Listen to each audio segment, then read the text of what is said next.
Copenhagen planks are an amazing exercise to work on the strength and stability of your groin, as well as learning to distribute tension through your groin while keeping the rest of your leg and core on.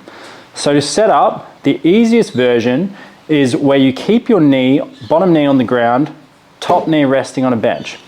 So we set up and I'm here. I'm going to push my hips all the way forward so my glutes are on. It's going to help expose the groin, and we're trying to put more weight into the bench over time. So we're just holding here and we're practicing loading into this top leg. So I'm taking weight out of here and pushing down through there. But I wouldn't recommend taking your leg off until you're really confident to hold here.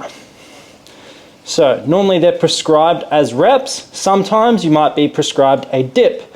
So a dip is where you drop the hips and you want to lengthen from the groin. You don't want to just side bend through the core, but you want to lock the core, lengthen by letting that leg drift up, and then you press back down. So it's lengthen, drive down. So they're your dips for your Copenhagen plank.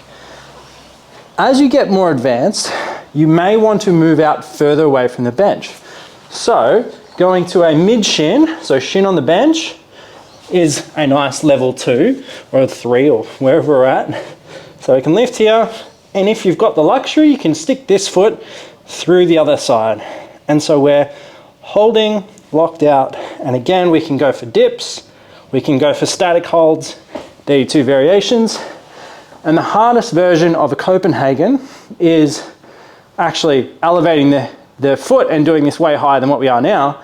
But for a bench, hardest one, moving all the way out, putting your foot on and having a full body hold. And again, you can do dips. So there you can see I got the leg out of the way, drop, press back down into the bench. So whether you're doing static holds, whether you're doing dips, these are your Copenhagen variations. It takes time to build confidence in that position. Don't strain your groin all at once. So maybe work up, even if it feels easy, make sure that you pull up okay before going to harder versions. If you want to weight this, you can put dumbbells on your hip crease. You can rest a dumbbell, put it on here, and you can weight your Copenhagens as well.